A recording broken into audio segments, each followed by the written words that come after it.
एक साधु महाराज जी जंगल की ओर जा रहे थे, तभी उनकी नजर पड़ी कि कुछ लोग आदमी को पीट रहे हैं। तभी साधु महाराज उनके पास आए और कहने लगे कि तुम इसे क्यों पीट रहे हो।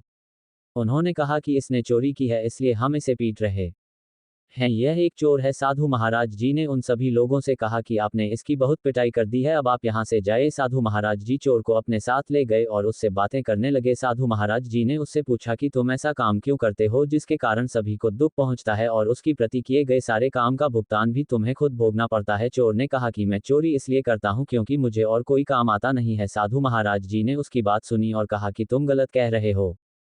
हर इंसान काम को सीख सकता है और आगे बढ़ सकता है, इसका मतलब यह है कि तुम कोई काम करना नहीं चाहते हो। साधु महाराज जी से चोर की कोई भी बात नहीं छुपाई थी। चोर अपने काम पर शर्मिंदा था, लेकिन वह इस काम को छोड़ना नहीं चाहता था। साधु महाराज जी ने कहा कि हमें अपने जीवन में वही काम करने चाहिए जिनके करने से सुख प्राप्त होता है। हमें ऐसा कोई भी काम नहीं करना चाहिए जिससे किसी को दुख पहुंचता हो। अब तुम ही बताओ कि तुम कौन सा काम कर रहे हो। तुम दूसरों को हमेशा दुख दे रहे हो, उनके यहाँ पर चोरी करते हो जिससे उन्हें नुकसान होता है और वह दुखी होते हैं। तुम ऐसा काम क्यों करते हो जिससे सभी को दुख पहुंचता है। वह चोर महाराज जी की बात सुन रहा था, वह सोच रहा था कि वह सब सही कह रहे हैं। अब साधु महाराज जी ने कहा कि अगर तुम्हारे घर पर कोई चोरी करता है तो तुम्हें कैसा महसूस होगा। इस पर चोर ने कहा कि अगर मेरे घर पर कोई चोरी करता है तो इससे मुझे बहुत दुख होगा। फिर साधु महाराज जी ने से समझाया, तुम भी वही काम कर रहे हो इसलिए सभी को दुख पहुंचता। जीवन में कभी भी हमें ऐसे काम नहीं करने चाहिए।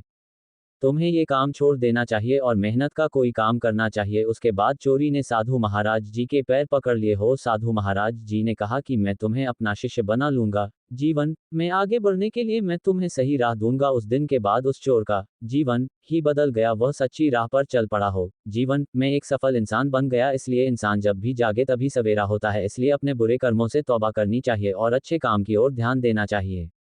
अगर आपको ये कहानी स्टोरी इन हिंदी पसंद आई है तो आप इसे शेयर जरूर करें और कमेंट करके हमें भी बताएं।